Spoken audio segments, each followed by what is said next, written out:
Okay, we are on Daf Kuf Mem Hey Amid base, and we are in the midst of the wide lines. The Gemara had said that that in Eretz Yisrael they had this chicken that was cooked in warm water for days, and then on Shabbos you go to put it back in, and they're comparing how disgusting that is compared to how disgusting the Kuta Chavavli is, and we're at the two dafs.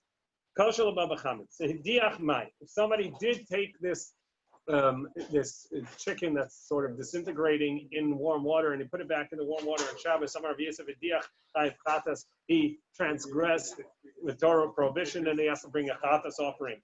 The Marber Ravina said we have a brisa like that.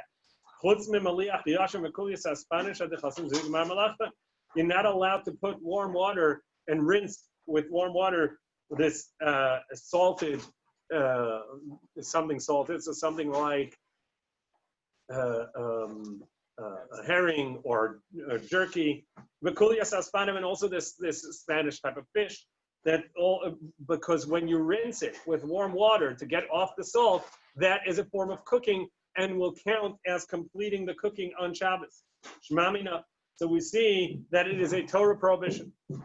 Yosef Rav Chiya Rabba Rabasi Kamed Rav Yochanan Yosef Rav Yochanan Kamanamni, and he was dozing off.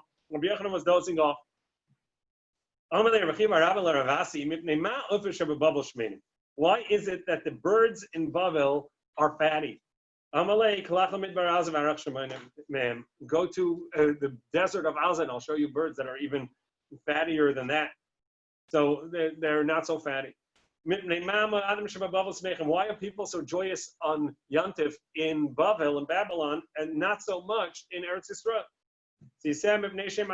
Because they are poor people, and this is the only joy they have all year, so they're happy. But in Eretz Yisrael, they were wealthier, and so they had other joys, and so they were not so joyous on Yantif. Why is it that the Talmidei Chachamim in Bavel dress so nicely? Because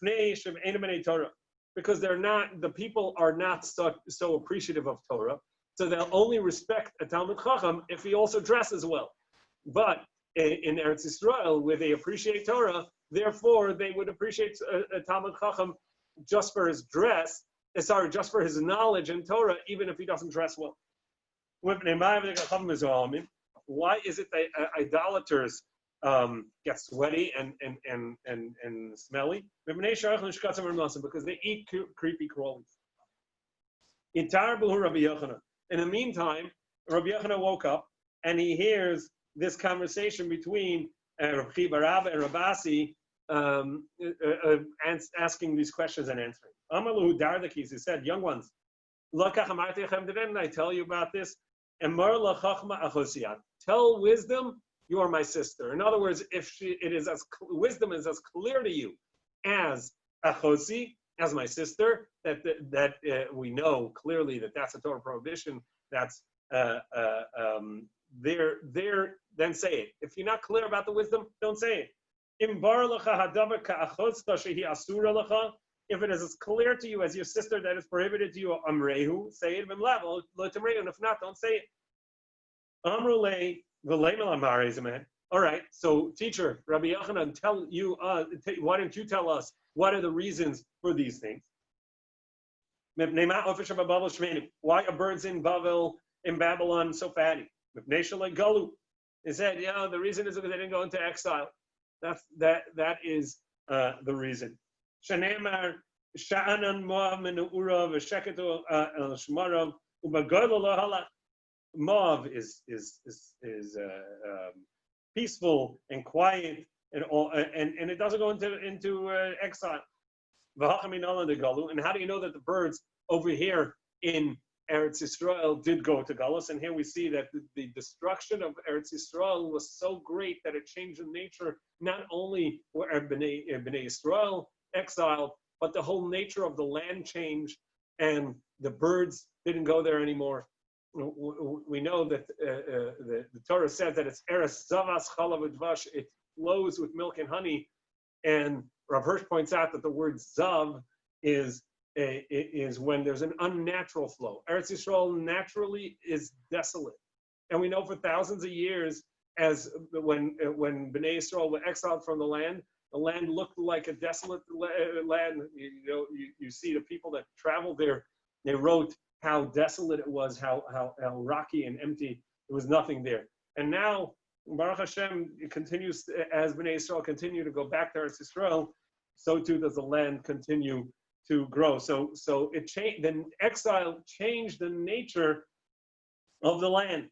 The Tani Rabbi Yehuda says, Nun be'shana le'aver ish b'Yehuda. 52 years, no one passed through Judea, through Yehuda. Shenemar, it says, Allah harem esavechi v'nehi. On these mountains, I will lift up a cry and a sigh. It is from the birds of the heavens to the animals, they've all moved away and gone, they're not here. Now, Behema, and Behema is 52 years because if Behema is Gematria 52, and as Tosis points out, the Rashi already makes the calculation to prove that it's 52, and the Behema Gematria is just an added support. The Bechi and the He is the base and the Nun. Oh, awesome, nice. That's not. I don't think Rashi says that, but that's beautiful. Yeah. Yeah, I love it. Yeah, you're good. Yeah, you should fast every day.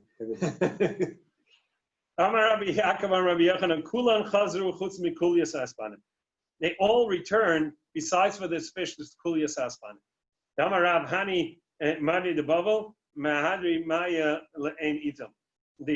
These ladders of the Euphrates bring the fish back, the water back to the waters of Ein Itam, which is a spring. The high, keeping the lushara shidrei, but the fish called this kulias aspanim, it doesn't have a strong spine and couldn't swim upstream and up these stream ladders, and so therefore it didn't make it back. Now they continue to ask their questions. Why are the holidays in the Chag in Bavel so joyous? Because they never were included in the curse. The Sefer says, and I will stop and will cease all of its joys. The Chag, the new moon, the Rosh Chodesh, the Shabbos, and all of its appointed times in Eretz Yisrael will cease as a part of the destruction. Your new moons and your Moed, your Rosh Chodesh and your Moed, my soul does no longer desire. It is burdensome to me because the purpose of a Yantiv and a Shabbos and a Korban is in order to bring us close to Hashem. If you just go through the motions, but it doesn't bring you closer to Hashem, Hashem says that is a Torah, that is a pain. My Havala, the Torah, what does it mean? It's a pain. Amar Rabbi Lazar, Amar Rabbi Kadosh Baruch Hashem says, it's not enough that Bnei Yisrael sin before me. But they make it difficult upon me to know exactly what is a act, that a punishment that correlates with the act to bring upon them. In fact, every Chag in Eretz Yisrael, there was some sort of occurrence that disturbed the Chag, that some sort of soldiers came in and disturbed the Chag.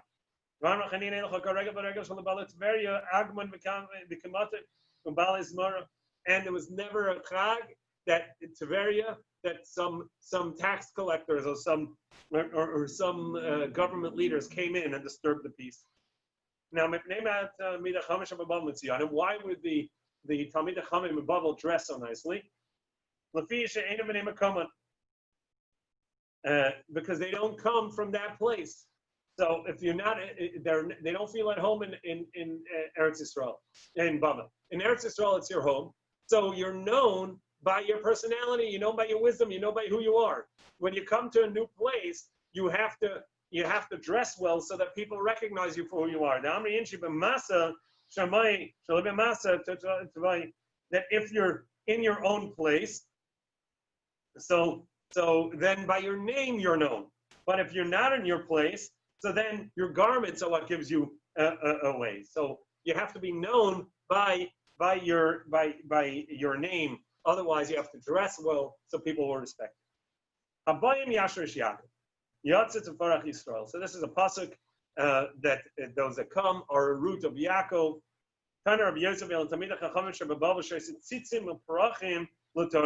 These are the Talmidei Chachamim in Bavel that glorify Torah, that make that expound the Torah and make it grow. Tzemach is growth, and that is the spreading of Torah beyond their own place. And also, why is it that idolaters are sweaty and smelly? Because they did not stand at Har Sinai. And now we go to Kuf Mem Vav Amud Aleph.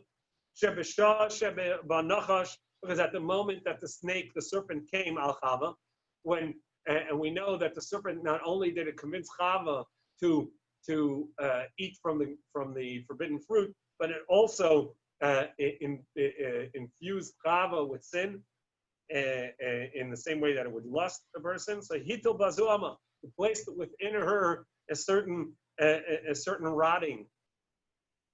Yisrael Shalom Dal Har Sinai, and when Bnei Yisrael came to Mount Sinai, to Har Sinai at Matan Torah, they Paska Zuhamasam, this Zuhama, this rotting ceased, and all that was ill healed, and all the spiritual and physical ailments went away.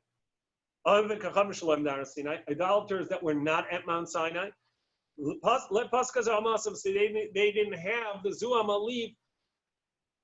Amale Rav Acha Bereder Rav Ashi. So Rav Acha said to Rav Ashi, that's all nice and well for somebody that was born a Jew. Gerim Mai, but somebody that converted. So where did he have Paska Zomasam? Amale Afagav the Inu Lahavi. It's true that he himself physically was not at Har Sinai. Mazlayu Havi, but their spiritual essence was at Mount Sinai. The Chsiv, as it says. Moshe says to Bnei Yisrael, those that are with us here today, standing, before Hashem our God, and those that are not with us, standing before Hashem, they too were at Har Sinai. However, this disagrees. It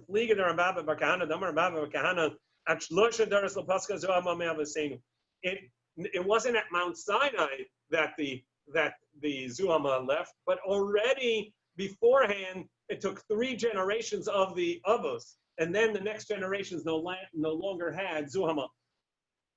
Why? Abraham Holad as Yishmael, because Abraham had to first give birth to Yishmael and Yitzchak, and by having both of those children, he let some of the Zuhama out in Yishmael. And Yitzchak gave birth to Yaakov and Esav. Holad as Yaakov as Esav, so Esav was the Zuhama and extracted. However, Yaakov had the 12 tribes without any Zuhama. So we see that the next generation, that was already a generation without Zuhama. Ready for the Mishnah? Yeah. Kuf Mem Vav Amud Aleph 146a in the Mishnah. So here we're going to get to the halachas of breaking a barrel, which is breaking perhaps to make a vessel, and you're allowed to break it, you're allowed to break off the top of a barrel in order to get the contents. Grogreres, to eat they used to keep their figs inside the barrels, and there's a dried fig there, and he wants to get it, and so he breaks the barrel. But he may not intend to make a vessel. That means, what does it mean not to intend? It means he shouldn't do it in a way that he's actually making a nice opening. That's a Pesach Yafa. We saw this earlier, that when you make a Pesach Yafa, you make a nice opening. And the definition of an opening we talked about then, and we'll see, is an opening that you can take out and put back into. So if you make a very neat, nice opening, that is going to count as creating a vessel. But if you just break off the top or cut off the top and you're not making a vessel, it's permissible. Also, even if you had a hole in a barrel and you put cork in it, so now you sealed that hole, and now you want to cut a hole inside where the hole already was, but was stuffed up. So you're not allowed to make that hole there. Different Rabbi Yehuda. That's what Rabbi Yehuda says. The Chachamim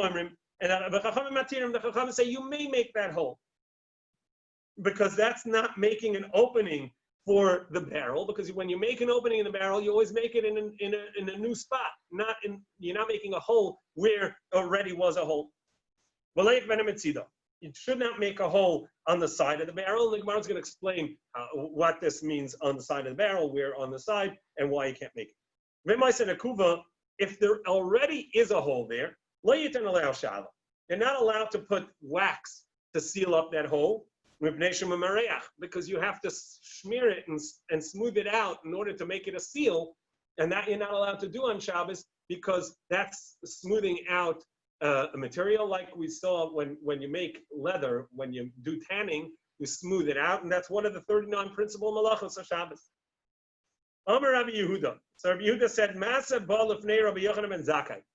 There is a story that happened in front of Rabbi Yochanan ben Zakkai be'erev v'amach hashashani l'beichatas, where he said, "I'm concerned that because you put wax to seal this barrel, that you actually created, you transgressed the malacha of mimareach, of smoothing out." Amar Rabbi Shaya. So Rabbi Shaya said, "Lishono elu derusas." This that it says that you can break a barrel and you can move essentially what's not explicit, but what's assumed here is they would take a knife, a hatchet, a sword, and cut off the top of the barrel. That you're allowed to do that only by derusas, which are figs that are pressed in there. And we talked about this. They used to make like a cheese wheel. They'd make a fig wheel of pressed figs into a wheel. And in order to cut a piece of the fig wheel off, you'd have to use a knife anyhow, this hatchet or sword. And since you have to use it anyhow, so you can also break the barrel with it. But if it was just loose figs in the barrel, look, then you're not allowed to cut it with a barrel. You cut the barrel with a sword or a hatchet like that, because you're not allowed to move such a muksa item. And as we saw earlier, that there is an opinion Rabbi Nechemia holds that the most strict in muksa, right? Rabbi Nechemia holds that muksa, you're not allowed to move something, not only if it's a vessel that's made for prohibited act, but you're not allowed to move it unless you're moving it for its purpose and for a permissible item. So you're not allowed to move it to cut the barrel. You're only allowed to move it to cut the cheese or cut the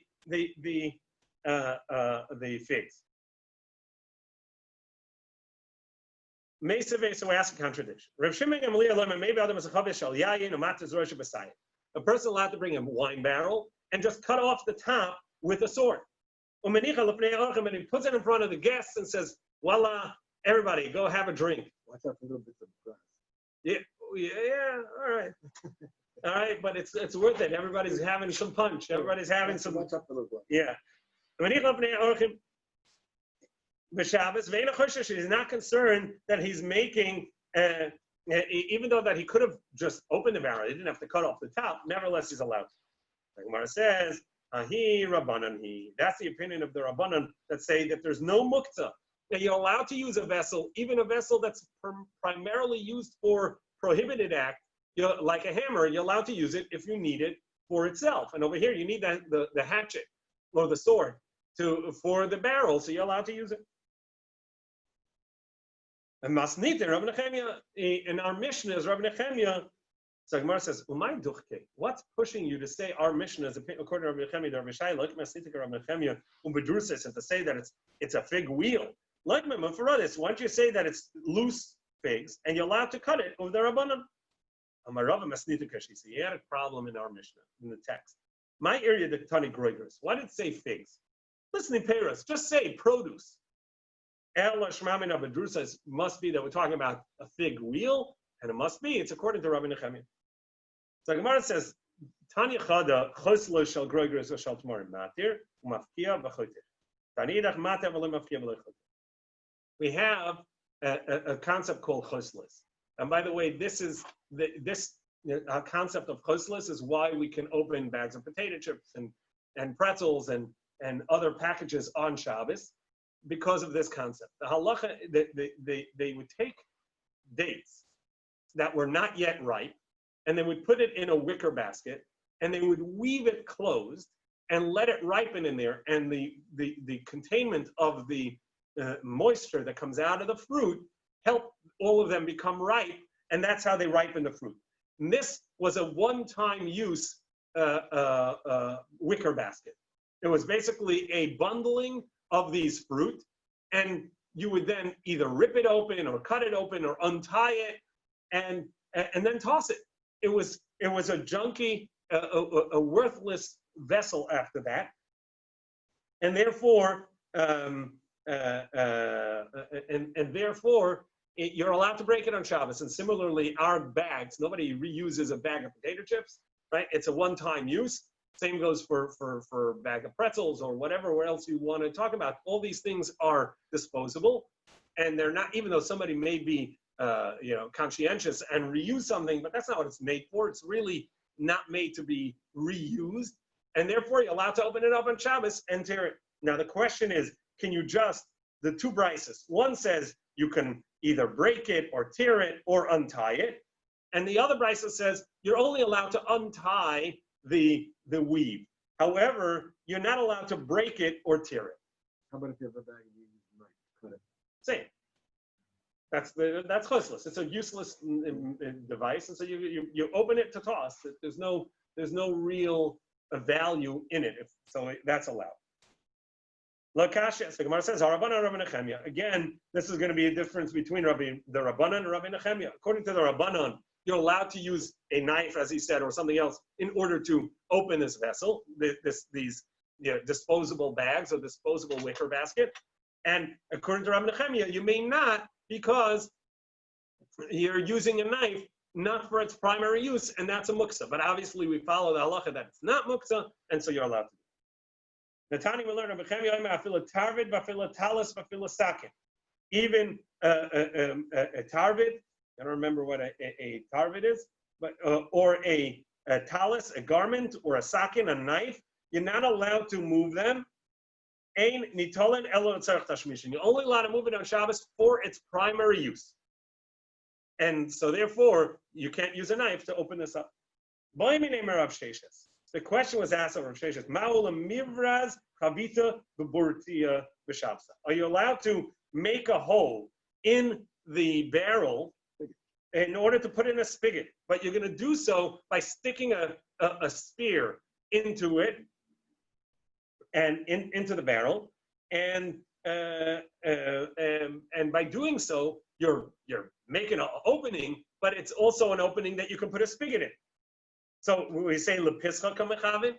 Is he trying to make an opening, a good opening for the barrel, the aser, and therefore it's prohibited because he's making a vessel? Or is he just trying to show that he is a gracious host? Everybody, I'm gonna spear this barrel. Anybody wants some wine? Go ahead, bring your cup. This is going to be flowing, right? Veshari, and therefore be permissible. He says, no, of course, he means to make a nice opening because he can put a spigot in that hole, and therefore it's prohibited. So Gemara said, basically, Rabbi Shimon Gamliel asks, maybe we see that a person can cut off with a sword the top of a barrel, so spearing it should be the same way, putting a spear into it, and it should be permitted. So Gemara says, no, there he's got guests. He cuts off the top of the barrel and says, anybody want, go ahead and take some. That's showing largesse. If he really means to show largesse, let him just put a spigot in and open it up. The fact that he spears it is showing that he's trying to make a proper opening. Tomorrow morning, we'll continue from there.